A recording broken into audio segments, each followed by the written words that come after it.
So yeah, again, at a high level, like call it 30 to 50 million a year that the foundation gives out in just like traditional grants. Like that works well. That's a big reason why everyone's here right now. But it's also like a pretty slow and centralized process of like, we have this internal team that's evaluating proposals, it's vetting projects before actually giving out money to these like public goods.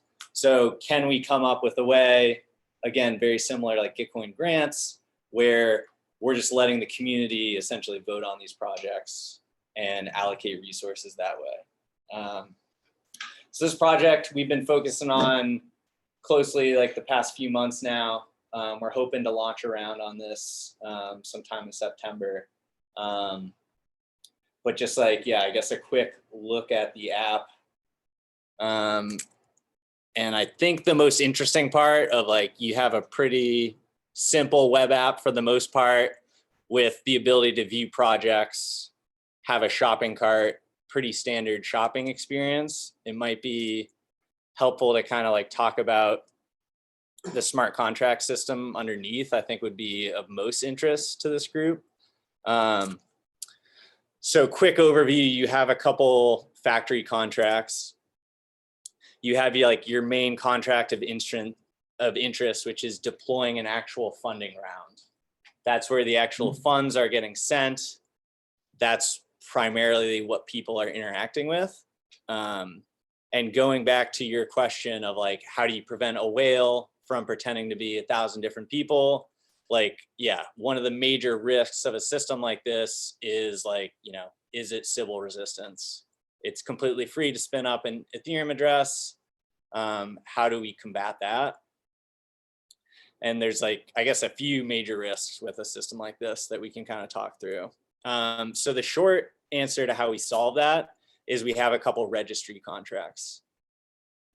And those registries act as like a whitelist for who can participate in this system. And that kind of gets into like the users of this product. So we have what's called a user registry and a recipient registry. Recipients being projects that actually apply to receive contributions.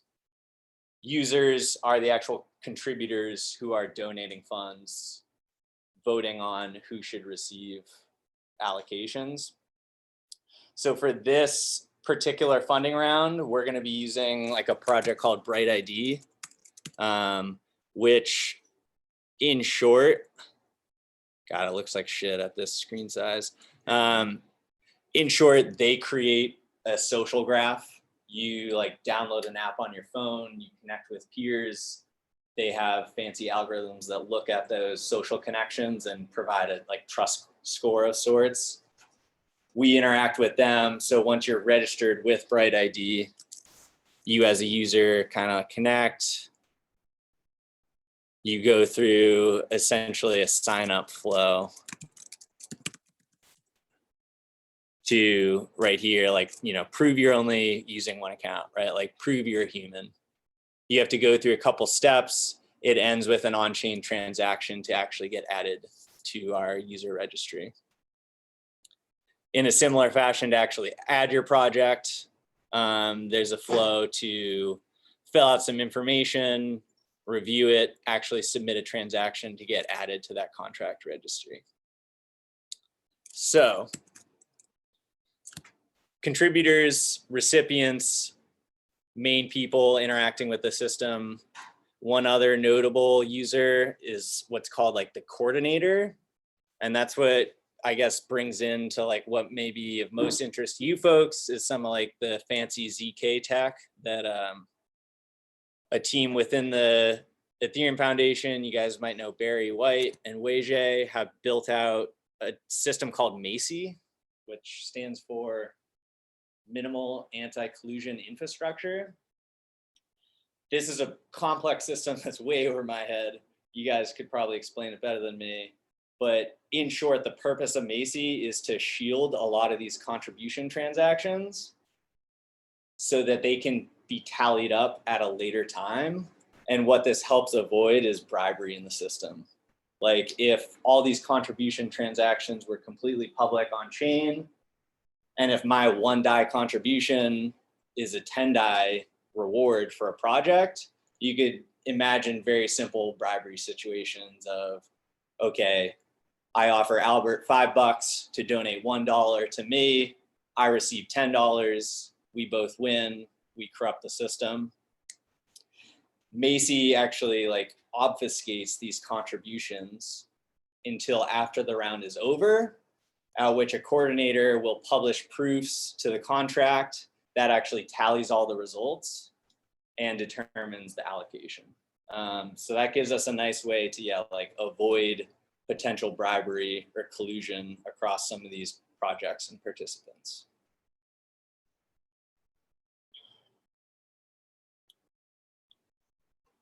So yeah, I guess just to demonstrate the flow is like, you can come in as a user, assuming you've been registered with Bright ID, you've proven you're a unique human. You can add things to your cart, just as you might expect. Let's just contribute to both of these. Good old MetaMask pop-ups, and love. Great, there's some error internal. I guess just like one more feature to call out, just because it's interesting to like avoid bribery as well, is like after you contribute, you have the ability to like enter at what's called a reallocation phase, where you can actually submit further transactions, actually edit your contribution. Again, those are all shielded. So even if someone, has a gun to your head, makes you contribute to their project, you can later actually switch out keys in the Macy system and like resubmit. It gives you a way to basically like submit invalid contributions and valid contributions, so that you can kind of mess with someone who's potentially watching you or trying to bribe you. That stuff a little over my head again. I'm just the front end guy, but if you guys have questions, yeah, happy to answer them. Like I said, we'll be trying to hopefully run around on an L2 mainnet in September. But yeah, would love feedback. I'm in the Telegram group. Feel free to reach out. I can share. We have like a testnet deploy on Rinkeby right now that you can play around with, kick the tires. Yeah, would love to hear your thoughts now or throughout the rest of the week.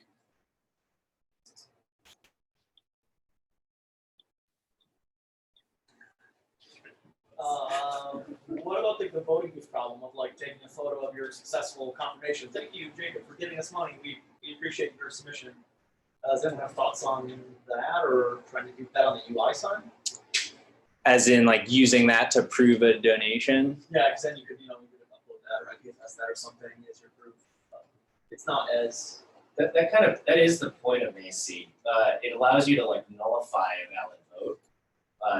I've simplified it, but that is the core point. It's like, because in a system, bribery is actually more likely to be an issue. Like people think that voting systems are about like counting votes correctly, but that's actually secondary to not being able to prove you voted the way you said you did. Because if you can prove you voted the way you said you did, you can sell your vote much more easily. And then it doesn't matter actually as much whether the votes are being counted correctly. Because the spirit of like a voting system usually is that like one person, one vote, or at least to be like directionally close to that. So that's like the core like main concept. And then yeah, Macy just makes it like very hard to prove.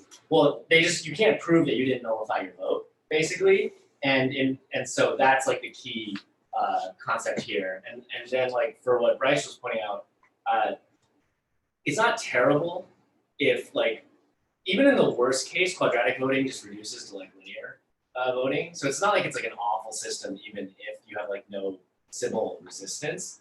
That's probably like, but that's why for like, it's used often for matching pools as opposed to for like direct voting. Because direct voting probably gets side gamed very quickly. So it just never makes sense to use like to pay 4 to vote 2 versus like just find some like friend on the side and do 1 and 1 each in a direct voting system.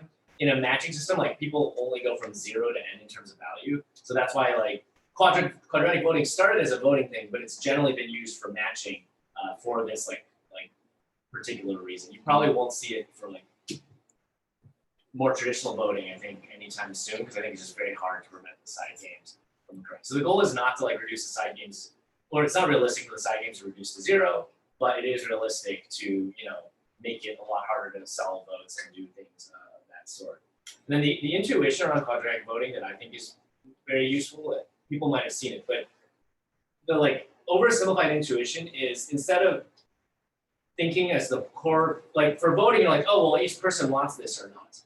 But actually, quadratic voting says how many pairs of people will be happier when something occurs. And so like the entire system basically treats the like base unit as pairs of people instead of individuals. And that's why like if you have, you know, 10 people voting for something, that's like 10 choose 2, like 45 pairs of people like that have like wanted something. And so that's why it scales differently than like linear voting. And there's some like mathematical reasons why that's supposedly more optimal, but honestly, I think quadratic voting is like it's like overrated as like a mechanism and underrated as like a marketing device. And I think that's like actually kind of born out in the Ethereum ecosystem. Those are, I think, some of the concepts that may be useful as you kind of dig in more to it. It's a very, very interesting topic, and the ETH2 CLR I think is super exciting to see. Yeah, thank you, Albert. I can just work down left to right if you still had a question. Yeah. So I guess like, is there some really big difference that makes this better than Gitcoin, or is it kind of like a bunch of small? I think Macy is the key innovation of like, I mean, this whole system is on chain as well. Like you don't need a GitHub account to get on board, or like, you know, potentially more friction with Bright ID to be determined. But yeah, I think the Bright ID too now, so right. It's an option. It's an option for sure. But yeah, I mean, in my mind, like Macy is the true innovation. And I think it's just an attempt to like the long-term vision, like shout out to CLR Fund, which is a team who like really kicked off this project actually at an ETH Denver hackathon, and has since turned into like an open source community kind of pushing this forward. And the vision really is to make like a forkable, like quadratic funding in a box type of situation where like any community, any DAO can spin up a CLR instance to be able to run a funding round. And the fact that it's all on chain, there's no actual like central parts of it, makes it a little unique compared to Gitcoin. And I think the third one is to just like push the entire community forward in that sense, and like open this up to the fact that like, hey folks, like it's not just Gitcoin, like there's many different ways to kind of approach this domain space. But yeah, Gitcoin's great. Brian behind you also on screen. Brian, you got a question? Yeah, I was actually curious here. This might be a little bit further out from where CLR is right now, but you mentioned that for identity verification, you're using Bright ID. I'm curious if you have any thoughts on where identity and Sybil resistance are going to go in the future. Like one thing that people talk about a lot is like proof of humanity, or like one human, one vote. But like, you know, we're seeing all sorts of instances, even just today on centralized platforms, where like someone can have alt accounts and each of those are valuable contributing members. Or like you have a DAO that like speaks as one under a single Twitter account or something like that. And I'm curious whether or not you imagine that CLR is going to be closely tied to sort of like a proof of humanity, or whether or not there's alternate like ID schemes or paradigms that might be valuable. Like one thing I know that Vitalik mentioned last week at ETHCC also was bootstrapping reputation off of like just on-chain history. Like now there's so many people with NFTs or who have like transaction histories or like whatever else. And obviously addresses to humans is a many-to-many mapping.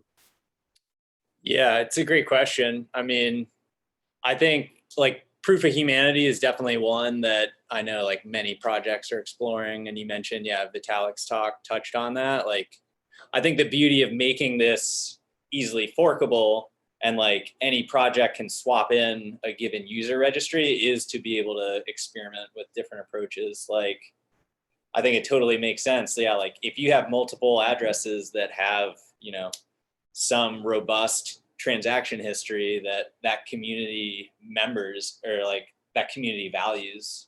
You know, I think the Twitter alt account is a good example of like, there's no reason to like prevent that person from participating as multiple potentially. And I think to Albert's point, yeah, it's like, particularly when it comes to quadratic funding, it's like, I guess the Sybil resistance is less of an overall like attack vector than something like a voting system. Cool. Any other questions? Yeah. Yeah, and so apparently at like normal campaign finance, one downside of like amplifying like individual donors, especially small donors, is that small donors tend to use more extreme than large donors. Have you seen stuff like the effects of that where like your project are getting funded? Yeah, I mean, I think that's a fascinating question. I don't have a good answer. Like, we're running this as our first experiment. Like, we have no idea what the fuck's gonna happen, right? Like, maybe it's bad in the way of like all the individuals tend to vote for like the project that did the best marketing versus like what's actually useful, and like, you know, the wisdom of the crowds could work against us. Definitely, right? So yeah, I think TBD, but yeah, encourage, again, yeah, I would love feedback if you have ideas on how to avoid that. But the projects have to like authenticate themselves, and do they have to get approved? So probably for our like first run at this, like we'll be a little heavy-handed on just like, we'll have an internal team that will like at least make sure, you know, they didn't just like fork and clone someone else's GitHub and like throw up a profile. So there will be a little bit of that, but I think similar with just like how we could swap out proof of humanity on the user identity front, like on the project side, you know, we could use something like Claros Curate, like some like token curated registry. We could put that to voting to like determine how projects actually get in. I think there's a lot of experimentation you can do there too. But yeah, for now, it's like pretty much like a similar application process to us. Probably at time. Thank you guys.